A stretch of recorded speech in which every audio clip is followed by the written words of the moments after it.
It seems to me around 2024, there was some kind of breakthrough in paint marker technology.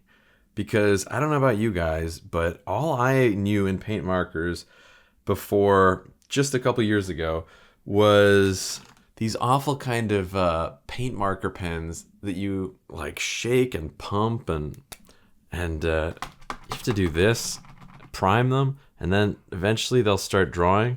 And they were okay, you know. They weren't that exciting. They didn't make me want to run out and paint a picture with these pens. I found them a little messy, a little annoying. Then, my first introduction to the cool new style of paint markers were these Sharpie Creatives. I don't know if you've tried them or not, but they're pretty great. I was first introduced to these when I was checking out Jeanette Zama's Instagram, and I thought, man, they look great. They're opaque. You can draw on black with them. Like, there's no, I mean, I didn't know yet, but she just said, oh, these Sharpie Creatives are so convenient. No cleanup, no prep work, but the Sharpie Creative has kind of a very limited selection of colors. They're good colors, and you can even get like expansion packs or whatever, but they're not that many colors. And also, they're kind of expensive, relatively speaking. Everything here I'm talking about is pretty cheap, to be honest, and that's why I wanted to talk about it, because cheap art supplies are good art supplies, in my opinion. So I graduated from these Sharpie Creatives to these sets, which I've found everywhere. This set here, as you can see, $5 at Dollarama. I'll be perfectly honest with you. It doesn't seem to matter what I spend. This new generation of paint markers is all the same. And that's a good thing, because you can just go for the cheap ones. There's nothing that these can do that these can't do. In fact, it feels to me almost like a scam. Like, are these all being made in the same factory? It feels like they're all made in China. It feels like there was some breakthrough in paint marker technology. And it feels like one factory is making all of these for all the different brand names, because they do look cosmetically different in terms of how the pens look, but they all do the same thing.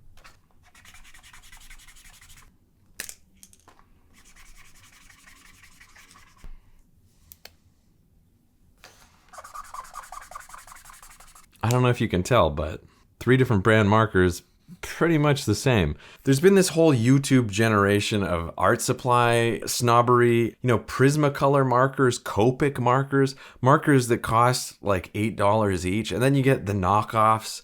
They're cheaper and they're maybe not as good, and there's people debating them. I'm just talking about these because this is in my wheelhouse of affordability. And I like that you can sort of paint without a bowl of water, turpentine, a palette. You don't have to make a space for it. You don't have to be well ventilated.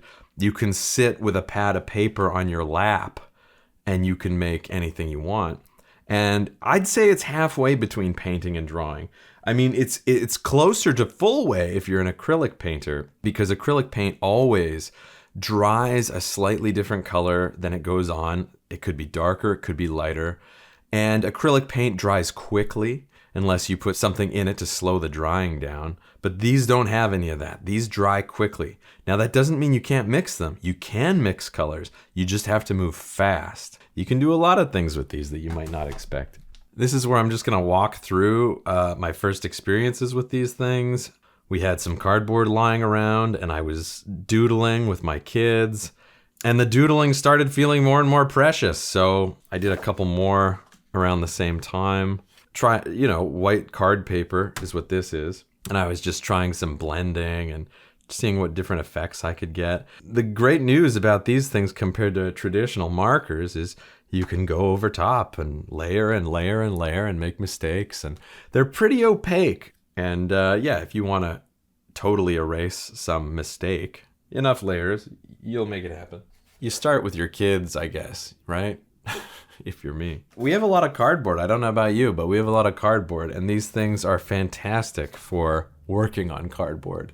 I mean, I grew up making paper dolls with my father as a child, And so I've been doing a lot of that, and it's all been thanks to these paint markers. And I just want to get the word out in case people don't, like, you know, I know lots of people know on the internet, I guess, but lots of people that I meet don't know, and my friends don't know. These markers are great for kids. They're great for adults. You know, they work out to be like $1 each, it seems, which is wonderful for how long they last.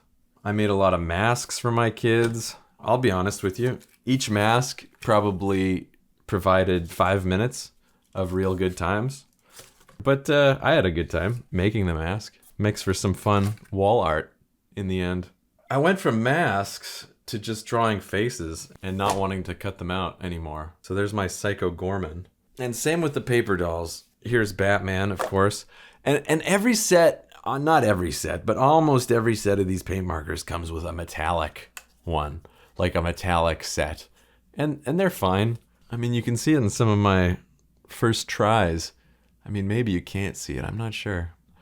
There's some gold metallic paint in there. So it moves and shines a little differently. They all kind of emphasize their permanentness and how you can draw on any surface. And that's true. They're way more permanent than a Sharpie marker, I'll tell you that. But they will scratch off of a smooth surface. I mean, they'll scratch right off of glass or shiny plastic. Here's an example of a piece that has some kind of layering going on, has kind of a glazed effect in terms of the layers of acrylic paint. And that came totally naturally by just drying out some of these markers. And then you can use them to do some real subtle coloring. I mean, is this one even showing up? Maybe this is a bad example. Maybe this one's too far gone. But that's kind of how I got some of the blending in here, is by using some real almost dried out markers over and over on her face. To me, it's the juicy, fresh out of the box marker that's the most fun.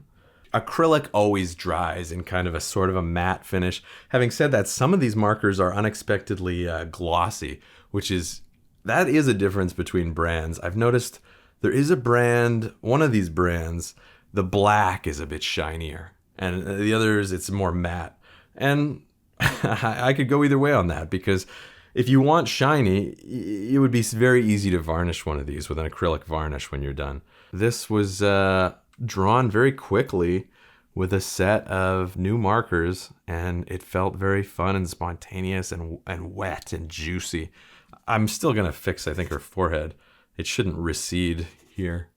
I mean, recede in space that way. I don't mean like hair loss. Here's some more pieces. I am using these to make a kind of a short animation for a video. But I just really love the affordability and accessibility of these markers. I feel like they're for everyone. And I've never been so excited about an art supply since Crayola Super Tips, but that's a whole other video.